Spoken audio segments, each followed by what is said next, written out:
So we're going to go ahead and get started. Thank you all. My name is Valerie Miller. I'm with JBS Roofing out of Glendale, Arizona, and I am a Western States board member. So it's my pleasure to moderate a couple of the seminars this year. I want to welcome you all to Western States. It's probably not your first day here, but if it is, welcome. As a reminder, we all have these cell phone devices. Please make sure that yours is on silent or vibrate. There's always that one guy or girl that doesn't listen, and it's usually a guy, though. They buy the beer. Yes, and it's usually my uncle when I'm at home that does that. Anyways, I did silence your cell phones. Questions and answers are at the end, unless you guys are going to take them throughout. Nope, we'll do them at the end. Okay, perfect. And there will be a seminar evaluation email to you. Please take the time to fill that out and give us constructive criticism, positive feedback. We always look forward to that so we can make these things better for everybody. And then last but not least, before I turn this over to introductions to the ladies up front, make sure you stop by the Western States booth for free beer. If your liver can handle it, we're not quitters in roofing, so I expect to see you all there. Welcome, ladies. Go ahead. I'm going to go ahead and have them introduce themselves. They're going to tell us their names and where they're from. Great. Sure. I'll put this here. I'm Ellen Thorpe. I'm the Executive Director of National Women in Roofing. I've worked for roofing trade associations for the past 12 years. And at National Women in Roofing, we're just so thrilled to be able to have the opportunity to talk with you about safety. I'll say a little bit more about what we're going to talk about today.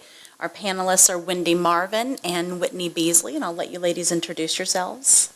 Sure, I'll go first. I'm Whitney Beasley, and I'm with Cotney Attorneys and Consultants. And I've been in the industry for just under 10 years, and I started out working for a commercial roofing contractor, and then moved over to the other side of things, working with attorneys and on the consulting side. So we do a lot of fun things at Cotney, but personally, I've got a 1.5-year baby at home, and it's been a real new journey for me. And I'm also on the board, or not on the board, but I'm a member of National Women in Roofing. And also, we have West Coast Roofing Contractors Association in Florida. I'm on the board and admin there. Dang, I didn't want to go second. I'm Wendy Marvin. I'm a founder and owner of Matrix Roofing and Home Solutions. Been in business 15 years out of Vancouver, not BC, Washington, not DC, so I'm down by Portland, Oregon. I'm on the board for Western States Roofing Contractors Association, so thank you for making the trek. I know it's been crazy times. I'm also on the board for the Roofing Technology Council. If you guys haven't heard about that, check out the booth. I think that they have just resources, great places to continue this education that you're here investing in right now. I have 3 kids. Nobody's at home anymore, and yes, I am the sole owner of the company, and yes, I do get on roofs. I think we've cleared all that up. Yeah. Those are, fairly common questions. Right. I want to introduce Abby really quickly. Abby Ferry is a nationally known safety expert. So her expertise is in safety of all different types, not just rooftop safety. Abby, what can you add to that about yourself? Hey, thanks for having me this way too. It's kind of weird, but I think it's going to be cool. So I've been in safety and health and risk management for almost 19 years now. I started out in construction, dealt with some of you roofers as subcontractors, so I know what's going on there. Then I got into insurance and risk management, working for a couple different insurance carriers that you may have heard of, like Travelers and Old Republic.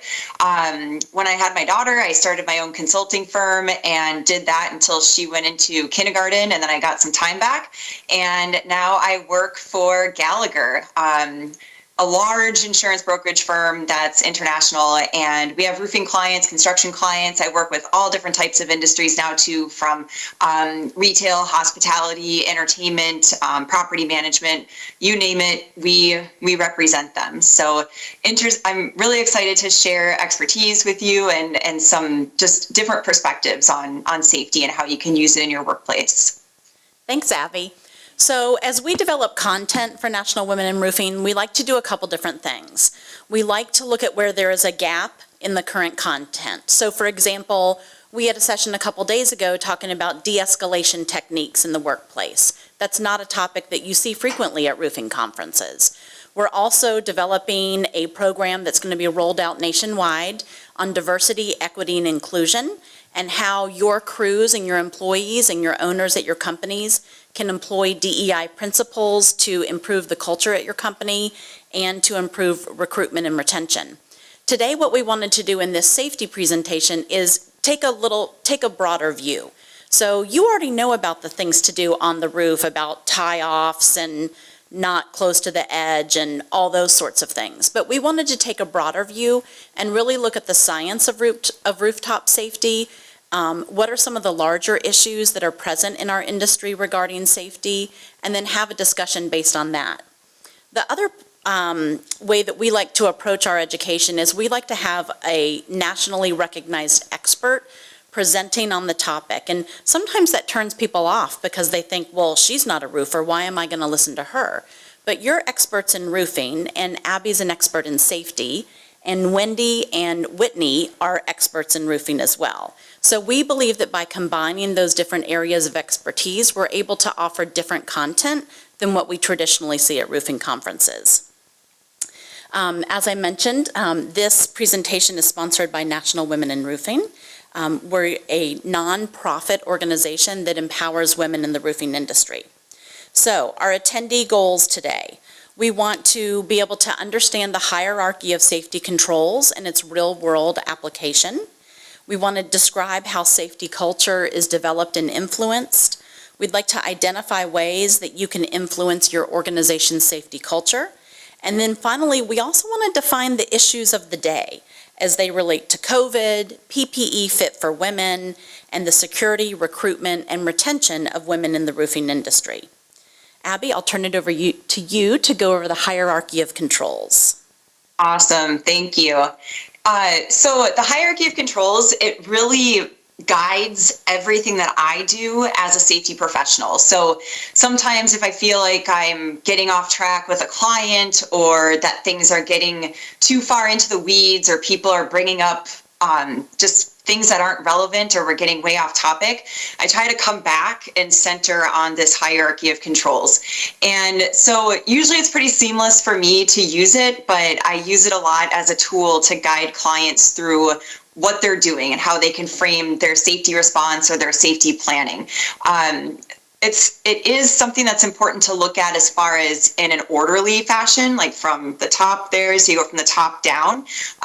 This is signified as an inverted pyramid because we should be focusing on the stuff up top first and then funneling down to the last resort there, which is PPE. So often in construction, we're totally aware of the things that we need to wear to keep ourselves safe. I mean, we have like the uniform of a construction worker, of a roofer on your project sites, but we often don't have the opportunity to not wear these items. So even though I say PPE is a last resort, I do realize we have our typical job site uniform that may not change no matter what. So just try to put that out of your head a little bit. But it is super important to look at those higher, or those first parts of the hierarchy of controls, so that we're relying less on these less effective things. So as you go further down the hierarchy of controls, it relies on people. And, I'm not saying anything bad about any of you. I can't even see you. But when people get involved, we mess things up. So as much as we can in safety and risk management, personally, my approach is how can we engineer things or just eliminate a hazard. You see that first control up top is elimination. So how can we physically remove a hazard from the workplace? How could we substitute a lesser hazardous substance or material or situation for what the workers are doing? Engineering controls involve isolating the worker from the hazard. So something like guardrails for fall protection, or for hazardous air conditions, we use ventilation as an engineering control. So as much as possible, I like to spend my time in those top 3 parts of the hierarchy of controls. So there's a lot that goes into those, because often you see that these are probably going to be the expensive options, or the options that require a lot of planning, a lot of working together in advance. It might be coordinating multiple crews. It might be ordering specific equipment, or even training workers to do things a different way, which actually gets into the administrative controls. So it's not that I don't like administrative controls and PPE. I just like to bring those in when we absolutely have to and trying to keep them to a minimum. Again, it's no dig on people, but different people respond to things in different ways. And so administrative controls is things like signs or caution tape or danger tape, because the danger tape really keeps you away from things. It's still an administrative control, even though it says danger on it. So again, looking to make reliance on things or reliance on people to interact with things just less and less. And so I wanted to turn to the panel. I don't know if I'm turning to you the right way, and start off a little bit of a conversation about how the hierarchy of controls works in your life, and how you use it at your work sites. And so just looking at, maybe what's a recent example of actually using one of those higher level controls from the hierarchy, like elimination, substitution, or engineering and physical controls? Whitney, you had an example about a site-specific safety plan and alternatives you wanted Yeah. to share. What I can say is, something that we are coming across every day when on the consulting side of things when we're working with our roofing contractor clients is, hey, do you have a site-specific safety plan? And I'm talking specifically to that job. A lot of contractors have safety plans that are in general, right, for the whole company. But we are talking about site-specific that can really help eliminate some of these items that we're talking about. Your site-specific safety plan needs to be thorough. It needs to be gone through, looked at every single obstacle that you're going to overcome or need to overcome on that job site. So again, in something that you can either outsource or have someone do in-house, is make sure that you have job-specific site safety plans that are going to encompass all of the controls that you might need to eliminate. So directly talking about this pyramid, right? So we're not just talking about PPE, we're talking about all of the things that you're going to come across on your job, whether it comes from pulling into the job site to leaving, so from start to finish. I also interviewed Renee Bales with K-Post down in Dallas, and she said she used an example of asbestos removal. So she said, sure, sometimes they'll have jobs where they need to have asbestos removal. And the way to completely eliminate that hazard for her crew is to sub it out to another subcontractor and have them do it. She said even better than K-Post subbing that out is to have the customer arrange with another party to remove the asbestos before they even come on site. So Wendy, or Abby, another question we wanted to ask was about how early in the project planning or the bidding do you start discussing these concepts? And Wendy, you had some thoughts on that. Yeah, just thinking about things differently, safety should be a part of your sales process. Safety should be part of your estimator's communication with a customer from day one. And it's a big deal when you start to talk about if you're getting to the place where you understand you're not selling a roof. You're not. You're selling trust, and you're looking for ways to differentiate yourself in a market. And so, we start to talk about safety immediately with the customers during the sales process. We use it as a means to differentiate us, especially on larger projects.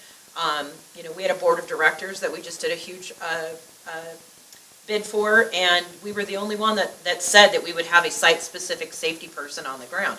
All three of us did, but we were the only one that talked about it and why it makes a difference, and how you manage homeowners and how we help with other risks that they may be facing. And then on site, to Abby's point, to Whitney's point, talking about, the safety on site, it's a daily conversation. It's different.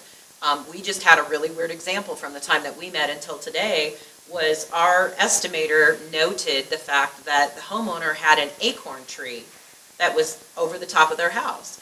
And what did it present? Presented a slipping hazard, a fall hazard. And by identifying that, when the guys arrived on site, they had that on the safety sheet. It was very specific for this job, but they were able to add in the ability to just blow the roof off before we did it. And I just loved that, because it's exactly what we're talking about. That is exactly what we're talking about.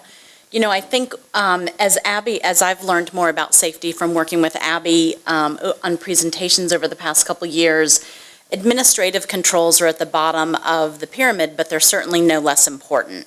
What are some examples, panel, of effective administrative controls? It seems really difficult to get working adults to sometimes change how they think. Wendy, you have a phrase about the more rules you add. Yeah, it's that principle that the people in our age bracket were brought up with, you either do it or there's going to be a consequence kind of thing. And we manage that way. And we need to be aware that that is not sometimes the best way to be received. And especially, we were just in the young professionals meeting right before this and talking about dealing with millennials. The because you have to, because I said so stuff doesn't work. So we have a concept in our company that says just the more rules you have, the more they're not going to follow. So you make things simple and start from the top of the pyramid down, and you really get more compliance. When I spoke with other National Women in Roofing members about this specific question, they offered the example that at other roofing contracting companies, workers who are trained or certified in additional safety procedures get an increase in their base hourly wage. And it might not be $5 an hour, but it is something to show that the company believes and appreciates the investment that that worker has made in additional safety trainings and certifications. So, Whitney, can you talk to us a little bit about how do you instill this PPE last mindset? I mean, I have to say at National Women in Roofing, we are definitely guilty of talking about PPE a lot. We're very passionate about it. It's very frustrating about the lack of PPE that is designed for women and women's bodies. But how do you instill that PPE last mindset in supervisors and other decision makers? So, it really comes down to two things. You need to have your leadership and you need to have training, and your leadership needs to be on board and it needs to be 100% talked about. It needs to be at meetings. We need to be talking about, hey, we need to make sure that we are following our protocols, that you're doing what you need to do, and then your PPE is really just there for a last line of defense. It is there just for your final last line. It needs to be talked about. It has to be a conversation that is ingrained into everyone's minds, that PPE is literally the last line of defense. And I think it just comes down to that conversation that needs to be happening over and over and over again so that everybody understands. And PPE, especially now with women, it's been a challenge over the years. Does PPE fit properly? Is it made for some of the women that are working on the industry? And even for some of the men, I'm in Florida, and we see a lot of different types of people wanting to wear different types of clothing, right? So make sure that the PPE are all working appropriately and in order to make it effective. And so I think it really just comes down to that conversation and the training and leadership. Thank you, panel. So Abby, what are some of the goals that we should have with our safety mindset? Super quick before we move off the hierarchy, because I see what you're doing, but I have the slide control. So I just want to reinforce some of the stuff that the panel mentioned, and it goes along in the hierarchy of controls. So from the top, I forget who mentioned having the site-specific plan. So it's not just a matter of having the plan, but involving multiple perspectives and developing the plan, because then elements of these plans then become part of what you work off of from future job sites. So you learn lessons, about that tree or other things that you come across on these job sites, and you can take it with you for next time. The elimination control is a good one. Subbing it out is probably the best example of that. And all of you as roofers, you're an example of that elimination control, because someone else has subbed the roofing to you because they're controlling their hazards for their workers too. There's a concept in safety called prevention through design, PTD for short. And so if you want some more information on how safety professionals are approaching prevention through design, which is basically how early can we pre-plan a project and plan safety into it, which goes as far back as the bidding stage. That's a good concept to look up, prevention through design. Then on administrative controls, something that can help you in your communication with workers, and we'll get to communication a lot later too, but there's these things called the adult learning principles, and if you're not familiar with it, you can just Google adult learning principles, and there's, depending on the school of thought, there's like 8 to 12 of them, but one of them is something that adults really like, which is when we acknowledge their skills and experience. And so when we're communicating things like administrative controls and rules, try and avoid like the kindergarten class approach where everybody's getting the same message. You want to look at the different worker populations that you have and consider using different methods of communication based on where their skills and experience are at. So that just really speaks to the adult learners so that they pick up what you're putting down.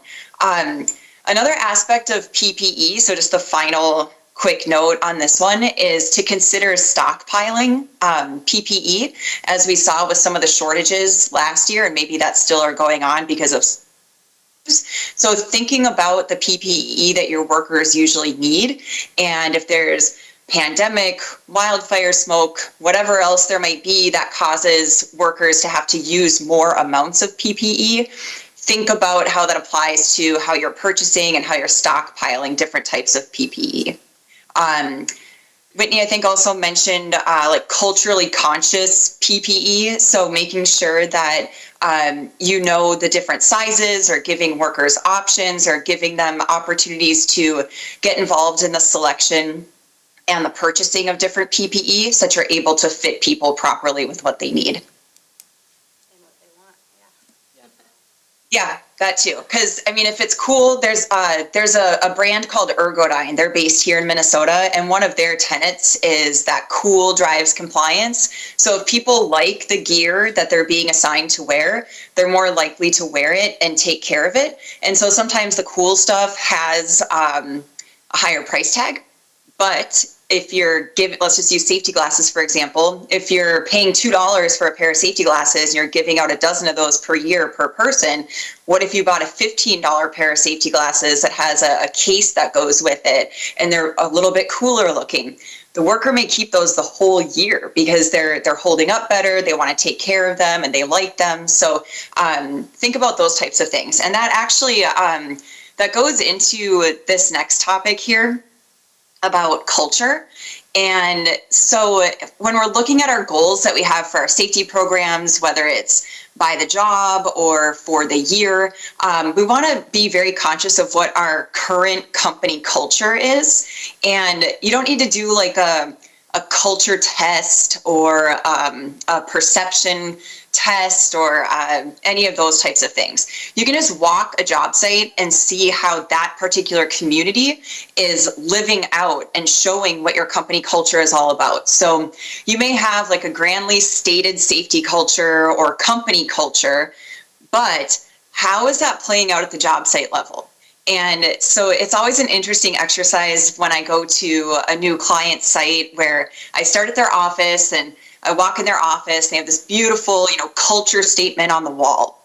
Then we go out to the job site and I see that there's either a huge disconnect between that beautiful culture on the wall at their home office and what I'm seeing at the job site level. So when I see positive things that point towards the culture that I saw stated at the corporate office, it's cool to see how different job sites act within that culture, how they play out what that culture is all about. So your grand safety culture statement might say something like, we don't tolerate unsafe conditions and unsafe acts. Okay, so then I go out to the job site and I see that a worker is empowered to speak up about something unsafe.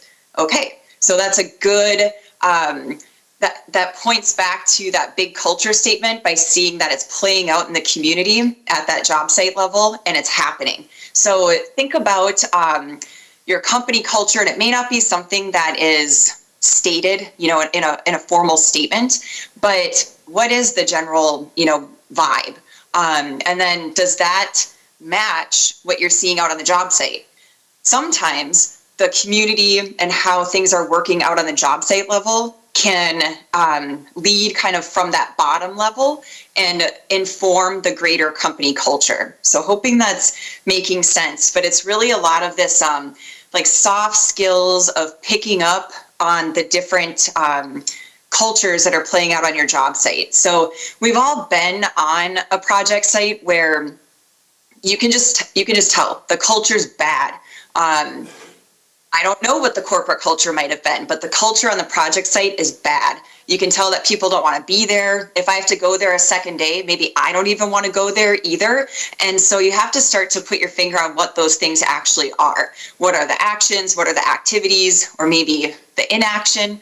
And what's causing that disconnect? In the past, as a consultant, I've had people actually call me and say, can we pay you to give us a safety culture? And you can't do that. Culture is just inherent to your organization. How it plays out in the community at those individual job sites, that's a function of that community. So when I say community, it could be the local area because of where the labor comes from. It could be what's going on in society in that area. It could be that there's a bunch of really young workers. So it's not just millennials, because I'm considered an elder millennial. So a millennial isn't actually the youngest person you'll deal with on your project sites. You guys are dealing more with Gen Z. So like the TikTok people. So we have to think even younger. And so we have to think about how our corporate culture statements and what we're expecting them to do, how that's playing out at the job site. So sorry, I didn't hear that. Is okay. But some companies have worked very hard at instilling a specific culture in their workers. And so I'm always a student of seeing the different cultures that are at play at the job site. So I'm curious from the panel about how culture happens, whether it's from your personal experience at the current company or just what you've seen out there. Take it away, Wendy.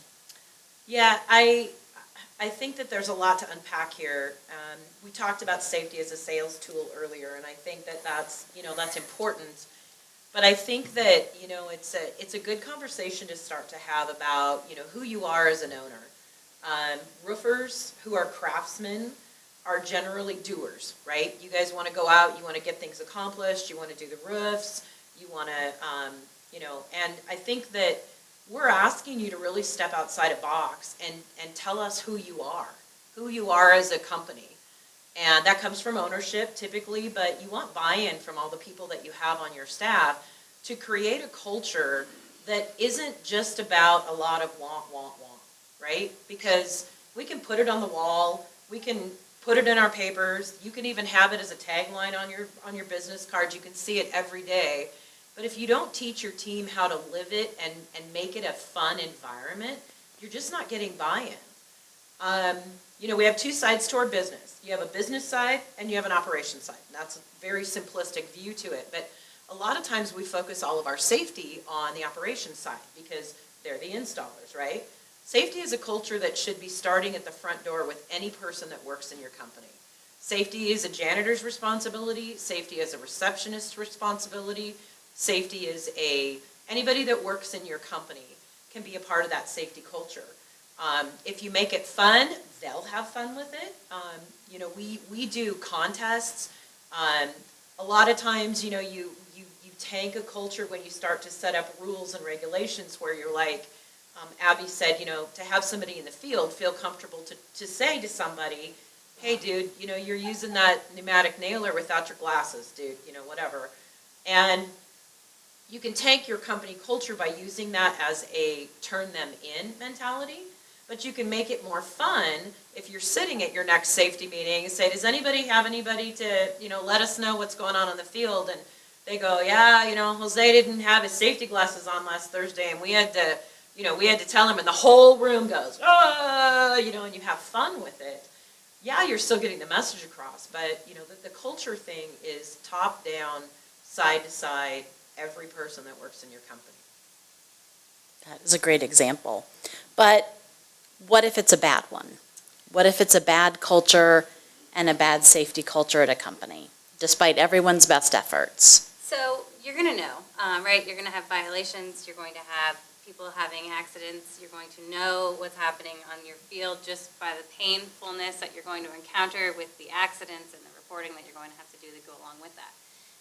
When I worked for a commercial contractor, one of the things that we did was a lot of times the behavior will change when the leader walks up onto the roof, right? So all of a sudden behavior gets corrected and it's better and everybody's doing what they're supposed to be doing.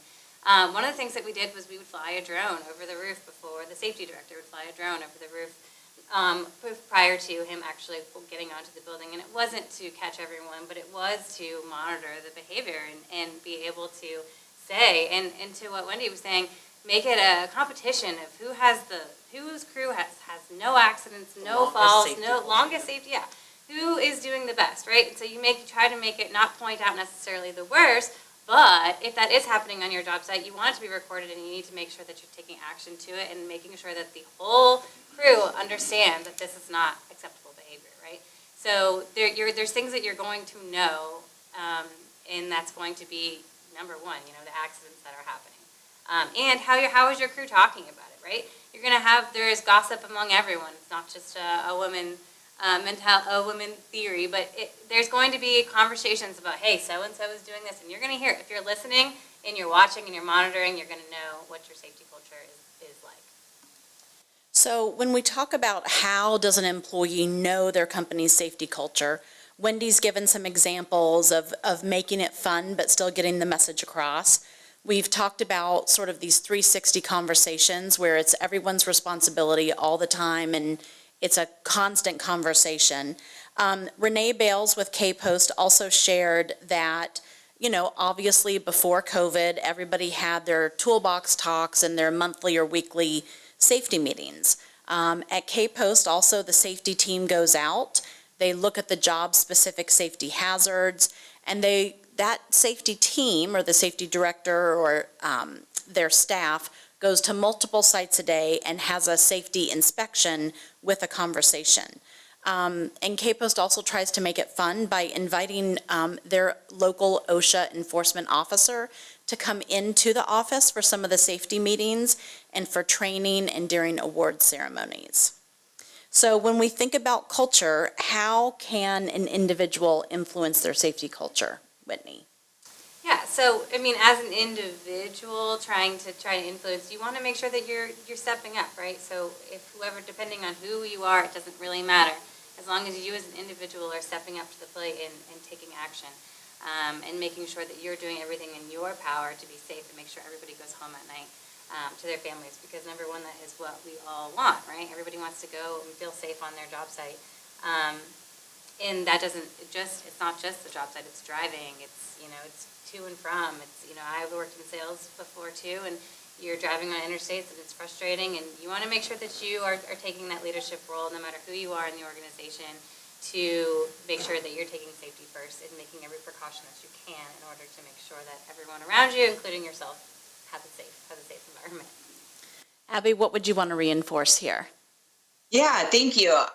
So there's little questions you can ask too, and we'll get into this more about how your individual roles play into influencing culture at your organizations. But even just a simple question like, what do you think of safety here? That's definitely a behavioral type of question that an OSHA inspector would ask if they were at your site for a compliance type of situation. So you may as well just ask and get a feel of, what would the worker say if they were asked this direct question? So you can pick up on some keywords there too. There are formalized perception surveys that you can use as you can do a baseline survey, and then you can test the same or similar group in months to a year after that to see if there's a change in perception of the safety culture at an organization. So there's third parties that can administer that sort of thing for you. There's also a way that you can do it yourself. CPWR, they used to be called the Center to Protect Workers' Rights, but they're called something else now, and I forget what it is, but their acronym is still CPWR. So you can go to cpwr.org, and they have a tool called the SCAT. It's S-CAT, and it's a safety culture assessment tool. So they give you guidance on how you can administer that safety culture assessment tool at your job site or throughout the entire organization. And it's geared towards construction, so it's pretty well written and it's a good tool. The last thing, making it fun. you can ask, that TikTok generation type, like, hey, make a video, make a quick video about what safety culture is like here. Of course, your mileage may vary with that sort of activity, but, you could use some different kind of off the wall activities to get people to demonstrate what they think culture is at the organization. I've seen companies even use like a mascot, they come up with a mascot type of thing for their safety program. I used to consult for craft breweries here in the Minneapolis area, and there's a group that had their safety team was called the Danger Rangers, and so they had t-shirts, and so people can get really into safety, and personally I love that because I'm a huge nerd about safety. So I like to foster that kind of attitude when I see it at the work site and just kind of make that grow. All right, so like I mentioned, we have our individual roles in influencing culture at our organizations, and it's all about communication. And so I know that's difficult for a lot of people. I was just watching a LinkedIn thread the other day about how sad is it that workers know that it's a key performance indicator for a manager to talk to them. And so when someone in management comes to talk to the worker, they're immediately now on guard because they know, oh, this person gets points for, just talking to me. So it's important for us as influencers at our organization, management, executives in some cases, that when we're out there speaking to workers, or just even back it up, when we're out there on job sites, just our presence there is hugely important. And not to put too much pressure on you, but you don't want to mess it up. You want to build up several instances of positive communication, just positive presence on the job site. So I like to talk about this concept of high impact communication. And so if you think of the popularity and fitness of like CrossFit and stuff like that, it's high impact interval training, HIIT. So using that HIT method with how you communicate with workers can help you maybe wrap your head around how you can have this influence in these quick communication and conversations that you have at the job site. So, but then the tendency sometimes, especially when you're talking about safety, is to approach a worker who might be doing something that you're not sure why they're doing it, or that they're doing something just blatantly wrong. And so the worker knows, here they come, and sometimes you do this, the criticism sandwich, right? Or sandwich criticism, where it's, hey, something positive. Hey, worker, I see you're doing this. And, then that's the bad part. And you're giving them more instruction about the bad part. And then you wrap it up with something nice. And there's your nice sandwich. And the criticism is in between. And off you go. So workers can spot this a mile away. So that's why it's important to get out there and practice these quick communication interactions with the worker so that they're almost surprised. So maybe instead of criticizing something or approaching someone, definitely approach people and make interventions if something's wrong, but also make it a habit to approach people when something's going right or something is about to go right. So it's important to kind of surprise people a little bit. Now, I know you're on the roof, so don't surprise people too much, that it's a physical surprise, but just surprising them that you're not coming up there to, talk to them about something they did wrong or, about something even super important sometimes. Sometimes these quick communication conversations can just be relationship building. So it's important to communicate frequently, positively as much as possible, because then you build up that trust and you build up that relationship.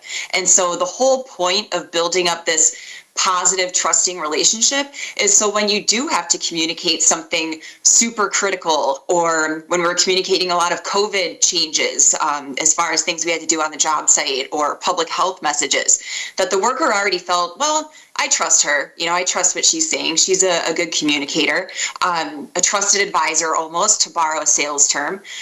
This is super important. So I'm asking that you practice this positive communication, not only so you can influence safety culture directly, but just have this relationship that the worker trusts what you're going to say. So again, communication is, whoops, I just did that.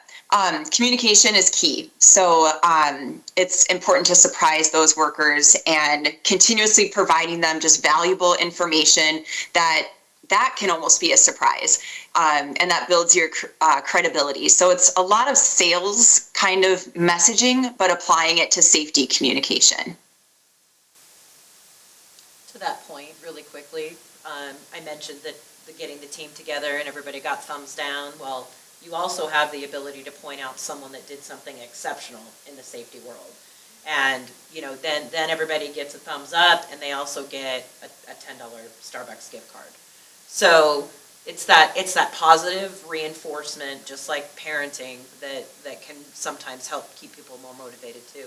Yeah, and you can do that with best practices too. Like, Yep. hey, look what he's doing. He's doing this more efficient, faster, whatever it might be, and use that as an example to help with your culture. Nice. So one of the last things we wanted to do here was do a rundown of, this is a lot when you look at the screen. There's a lot of issues of the day, I guess I called it. So, we're over a year past the initial COVID coming onto the scene and, all the things we've had to do and adjust at our work sites. And so, COVID didn't go away. Things have only changed. And as with the communication we talked about with positive safety culture and keeping safety messaging going, we are in the workplace, we are the source of credible information and health and safety information for our workers. And so not only are we communicating as far as COVID's concerned, what we have to do in our workplace, but we're also maybe providing information about, the latest public health messaging. So communication is, it's not going to go away. Communication is what sets apart pretty decent leaders from the exceptional leaders. So always take the opportunities to practice communication skills. And we'll get to the panel too on some other thoughts here. But just real quick, panelists, what types of communication did you find worked for your organization during COVID, or maybe some lessons learned that were prompted by COVID last year? So something I'll speak to is I obviously work for attorneys, and during the beginning of COVID, there was a whole lot of regulations that were going out nationwide, minute by minute, and some of the things that we tried to do to help contractors was send out these webinars or send out these reportings. But specific to job sites, it's as depending on what state you're in, there was changes happening with regulation left and right, and we're still seeing that happening now, obviously. But what we'll do is make sure that you're instilling that. With COVID, things changed, right? You had some people working remotely, some people were on job sites. You couldn't just go to your job site. You had toolbox talks change the look of that. You weren't necessarily doing them. Some of people were doing them over Zoom in the car. There was a lot of changes that were happening as far as that goes, but there are apps out there that will help you reinstall these information. There are project management tools that are allowing collaboration that can really help you with your communication. Again, with your toolbox talks, your safety meetings, these safety meetings might look differently now with COVID, but you still need to be holding them. Your team still needs to understand how important it is to get this communication out there. Everyone as a team needs to understand it, and so there are many ways to do that. Things like apps and toolbox talks and safety meetings, and hosting them offsite or in an open field, or in areas that look differently than what they used to. I think for us too, the COVID part of it was really interesting. I think everybody had a really big interest in being compliant early on, right? Mm-hmm. But nobody planned for this crap to be around 2 years later.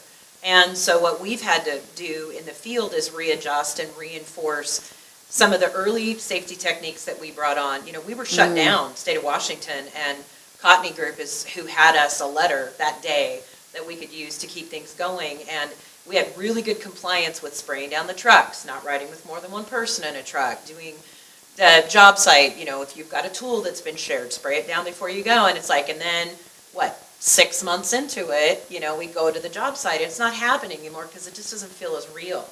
So now you have to talk about, we kind of know more what COVID is, but now we're going to talk about the impact of you having to be off for 2 weeks and what that could do to your family, of losing a team member, that maybe has comorbidities and different things. And so you just have to find ways to kind of keep it fresh, because nobody expected this to be 2 years in. Yeah, nobody expected that. No. We're so excited. Abby?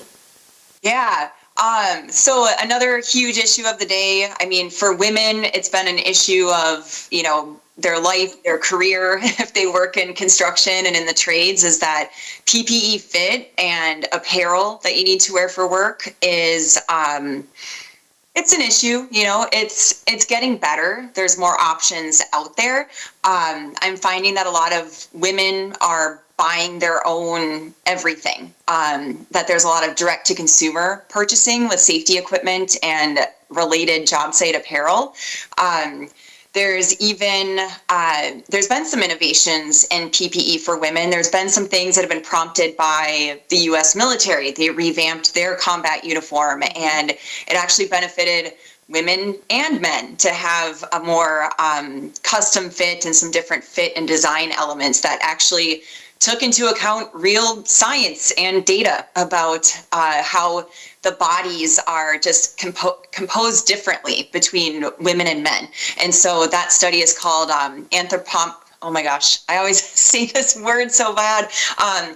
The anthropometrics, that data. So NIOSH and CDC has a ton of information on anthropometric data that tells you that it's not that women need pink PPE or leopard print safety glasses, but it's actual information that the span between women's shoulder blades is smaller. And so having safety vests and other things that are designed with a shorter span as you scale up the sizes. So more and more companies that manufacture PPE and job site apparel, they're learning that there's data out there that can back up different design choices. Women aren't just smaller men. So as we take a more custom approach, and it's not the shrink and pink concept that a lot of companies have done in the past, apparel and PPE is becoming more custom fit. And that benefits not just women, but men too, because they've probably dealt with some ill-fitting PPE as well. There's also gender neutral kind of options out there available. There's different work apparel that looks more like street clothes. There's actually a brand that I really like. It's called Dovetail, and they make some really cool pants. And on their Instagram, I saw that they posted a picture of a guy who actually bought the women's pants because he didn't want super wide leg work pants. He wanted something that was a little more fitted. So again, by solving some of the issues that women have had traditionally with PPE and work apparel, it's actually bringing better options to everybody on the work site. And I'm personally involved in a technical report process right now about compiling some of the data that's out there as far as measurements and different anthropometric data that's out there about women, and how this report will help PPE manufacturers and distributors actually stock, or going back to the very beginning of it, actually make better equipment that actually meets a need, that it's not causing more problems. So I'm curious about what innovations the panel has seen or taken advantage of related to PPE that's geared towards women. So in the fall of 2019, National Women in Roofing did a research project looking for companies that manufacture women-specific PPE. As we joked about, it's not really just a matter of making it hot pink. You actually have to change it. Although Michelle Boykin, whenever I say that, she always says, but I like wearing hot. I'm like, there's nothing wrong with it. It's just not an answer. So we developed a list of probably 8 to 10 companies that have like the most minimal offerings of women-specific PPE. That's another project that's on our list that we want to update soon. What we see, especially with women who are like inspectors or estimators, many of the women that work for the manufacturing companies that are tech reps, they've developed sort of a very specific following of a list of what they like. Like they like these pants from Duluth Trading Company, but not that material, this material. And they like this shirt from, Land's End to go under their harness when it's hot, and this shirt when it's cold.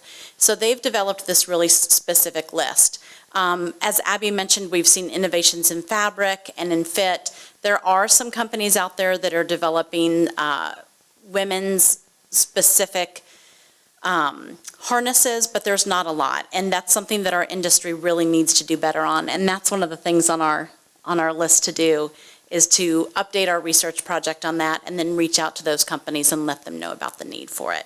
Well, So we'll get there. It's no different than, we've got a smattering of sizes of you guys out there, right? So does one harness fit all of you, the bigger guys, the smaller guys? It's like, no. We're just having a conversation about body types and finding the right fit. And I think that's important too, Yeah.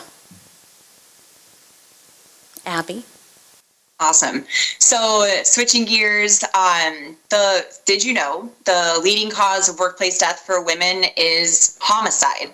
You can find this in the BLS statistics. It's been for a really long time that the data supports that's what's going on. I know here locally in Minnesota, there's been some recent incidents of where the news initially frames it as, an active shooter or just a violent act at a work site or workplace, and come to find out later it was a domestic violence thing that spilled into the workplace. And so that makes me think about security on our work sites, because when someone who wants to harm a woman or harm anybody, they know where that person is, they know how to find them, and sometimes know how to get access to a place.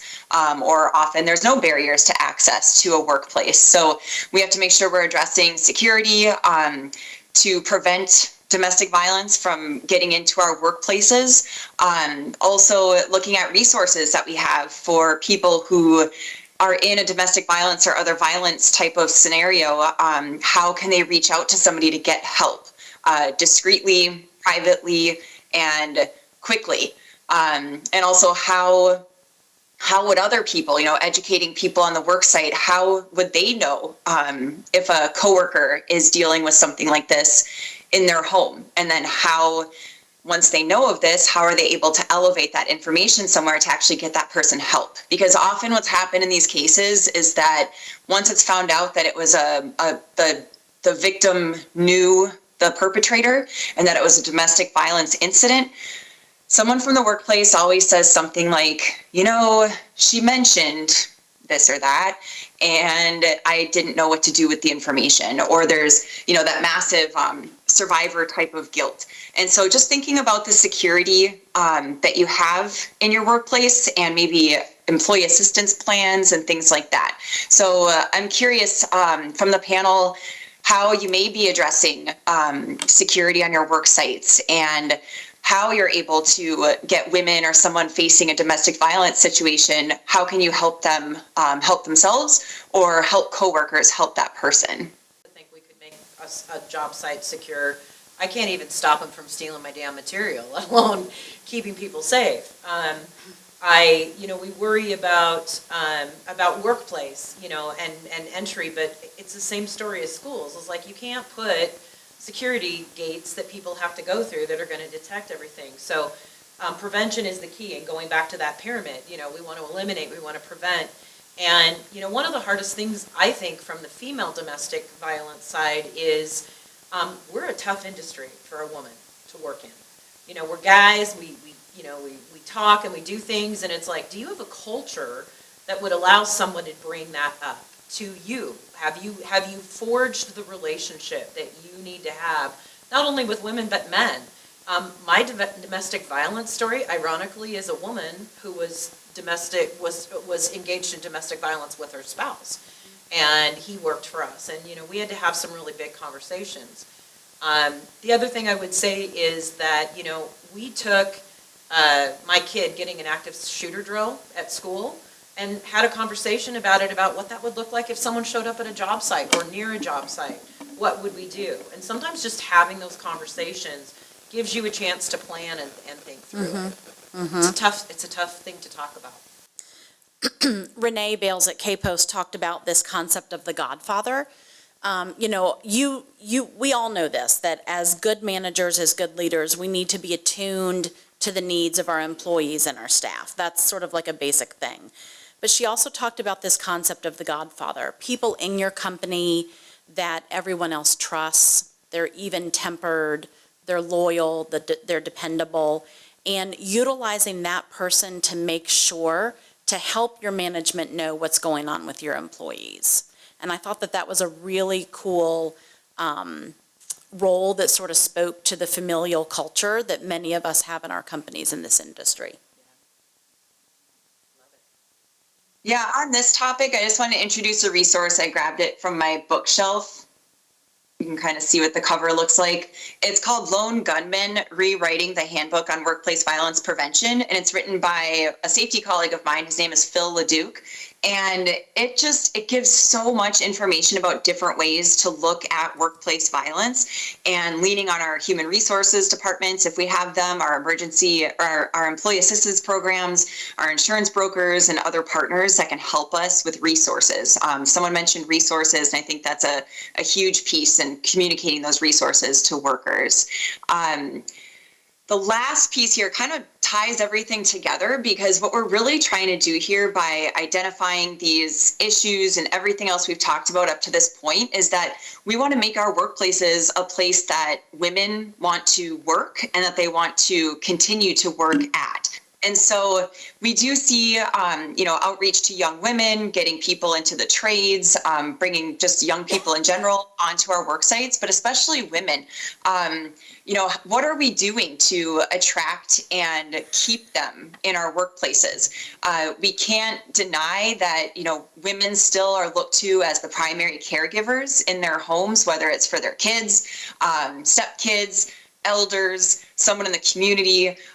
We are the caregivers often by default. So as women are positioning themselves to solve the construction labor shortage and really start to enter the construction field in bigger numbers, what can we do to make this a good place, a great place for them to be?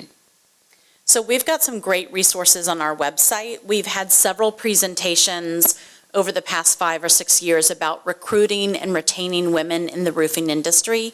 We've had different speakers on that topic, and so on the National Women in Roofing website, there's a program, there's a drop-down that's programs, and there's a series of infographics on there, and there's 3 on there about training, recruiting, and retaining women in the roofing industry. And really, one of the reasons that we wanted to sort of bounce around on some of these topics is that, all people, and especially women, they want to be safe at work. And we also know that women bring something to the roofing industry that is because of their unique skills. And we want you to be able to be successful in recruiting and retaining women into your industry. What we know is that women are in all aspects of the roofing industry. Sure, they're in the office. They're also safety directors, they're also estimators, they also do the detail work, they're also foremen, they're also running crews. And so we don't want to look at women as the only reason we want women in the roofing industry is to address the labor shortage. We also know that women are inherently skilled at the detail work. We know that when a woman is on a crew, that their safety increases because people just behave better when there's someone new around. There's other stories that owners and contractors have shared over the years about how especially in residential roofing, how customer satisfaction increases when there's just one woman on the crew because everybody seems to behave better. And those are some of the things that we'd like to research over the next few years and try to figure out exactly why that is. But we absolutely know that qualitatively that is reported consistently across our industry. One of the things too that we also wanted to touch on is when you're thinking about the culture at your company and how to recruit and retain women, safety is a big part of it. We've had other topics of discussions about culture, but as I mentioned, women want to be safe at work just like everyone does. And so creating that culture among your current employees will transfer into your recruitment efforts as well. And Abby, did you talk about childcare yet? Yeah, I mean, it's kind of the elephant in the room, and especially over the past year when kids were sent home to do virtual schooling. And here in Minneapolis, one of the high schools nearby actually just closed down. They're doing virtual for 2 weeks because of the case rates were so high. So that means virtual school and no extracurricular activities. So who is going to be home for these kids? So child and family care is something that just, it has to continue to be addressed. It's not something that can just kind of be, oh, people take care of that, you know. Employers need to step up and how they're able to help their employees or empower their employees to do what the right things they have to do for their families. And I know construction is it's a tough gig, it's a tough thing, but I saw many construction companies last year that they actually improved production and improved morale. They scheduled several different shifts to get the work done, but also to allow some of those that are working parents to be able to be home when their child was doing their schooling at home. And then when the other parent or other caregiver or another neighborhood parent could come and relieve them, then that working parent was able to work a different shift. And so there are things we can do to change the way we work. I know not all solutions will work for everybody, but I think the creativity a lot of people had to suddenly come up with last year, it's something that we should really lean into and work with as we go forth, you know, pandemic or not. People are still going to be parents and the kids need to be raised. So they're the future of our trades too. So it's something that, again, employers need to step up with and be able to provide some real solutions for their workers. Before we do have a few minutes for questions. Before we go on, I want to share this story that happened yesterday. So National Women in Roofing has a trade booth at the IRE and at most of the regional roofing conferences as well. And 99% of the comments are positive when people walk by. There's always there's one person who will walk by and say, and they sort of go slow and they pause and they look at the sign and they look at me and they look back at the sign and they say, women, why would a woman want to work in roofing? And I said, because we want to make money, right? I love my job, but we work because we want to make money. And I would say that second to that for women to making money is flexibility. If a woman has children, if she has aging parents, and that's important for men too. But for some reason, men don't feel as comfortable speaking up about it at work. But I will tell you that the ability to go and pick up your 13-year-old kid from school, drop them off at home, and go back to work is invaluable to so many women that bear the most of the responsibility for childcare in their families. So are there any questions from the audience? Y'all are still awake. It means we did a little bit. I know. This is our pilot for this presentation, so I'm feeling pretty excited. How many of you guys got nuggets? At least something. I picked up something that Abby talked about that I didn't even know. How many felt like you got something out of this you can take back? Yeah? It's not, yeah. Site-specific safety. Yeah. How would you guys put those together? So on the Cotney Consulting side of the house, what we do, we have clients all over the U.S. and Canada and elsewhere, but what we do is we talk to, whoever it might be, the business owner. We have someone in Texas who uses us specifically for all of his site safety plans. We also have someone in Orlando who did a big job with Disney and had never done a site-specific in Disney, as some of you might know, is very stringent on what that entails. And so what we do is we'll look at their contract, we look at them, we'll have them go out to job site, take photos. In a contractor that we had in Texas, they were working on a plaza, and they were having all kinds of issues as far as doing it during the day and having this being an active parking lot, and what do we do, how do we do it? And so John Kenny, who is our COO, he went on and did the whole plan from start to finish, talking to the business owner or project manager, whoever it might be, about what's going to happen, electrical wise, what are you going to have to turn off, shut down. We talk about the specifics, and then we can create the plan for you. We have a template that we work through to provide that to the contractor. But if you have someone in-house that does your safety, we could work with them, train them to do that as well. But you can outsource, not just Cotney, but there's other places that can do that if you can't do it in-house. Wendy, what are some other examples of what you would include in a site-specific safety plan? I think that the Acorns is the greatest example. Yeah, right? And I'm more residential based, so when we're talking about a complex or something, that's a huge thing. But, you know, it starts with your estimator who identifies hazards, and that should be in writing, you know. Where are the power lines? How can we get the deliveries in, you know, and I'm going back to my main is residential. Yeah, where are you gonna place your ladders? You know, where do you recommend? And then when they arrive on site, our guys, the site safety plan is made up of categories. So we have electrical as one of the categories. We have unseen hazards as a category. Like we could talk about things like, we've worked in the Columbia Gorge where there's high gusts of wind. That does not pair well with roofing, let me tell you. So, you know, those are things. We have, Waste, where do you put your waste? yeah, we have garbage collection and waste of, you know, we make recommendations of where to put the dumpster, of if we're gonna use a dumpster, do we have a, you know, whatever.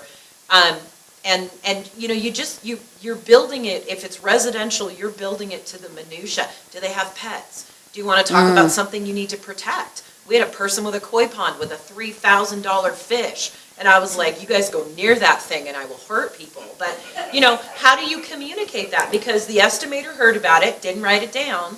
And thank goodness, our culture, when our guy showed up on site, he went, you know, we did a walk around. There's this pond thing that looks like it has animals in it. What do you want to do? And I looked at the estimator and went, you didn't write about the $3,000 fish? So those are, you know, good examples. Our paper is in contractor foreman. That's the system we use. And it's a mandated fillable form with photos that they take on site. The photos are uploaded immediately and you know, so that's a good way to do it from a residential standpoint on a smaller scale. Contractor foreman is the name of it. I still can't believe they're not here, but they're breaking into the industry. They're out of Portland, Oregon.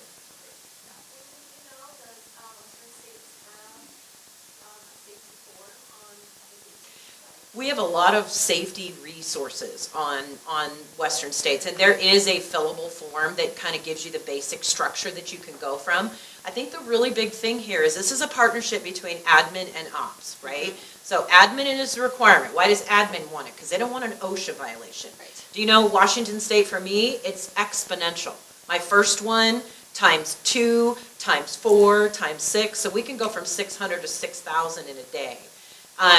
And then operations side, why do they care? Because they want to go home at night to their families. So get those two talking, use some of the resources, that's a great point, on Western States to just get your basis, and then yours will look different than what that is, but at least gives you that framework.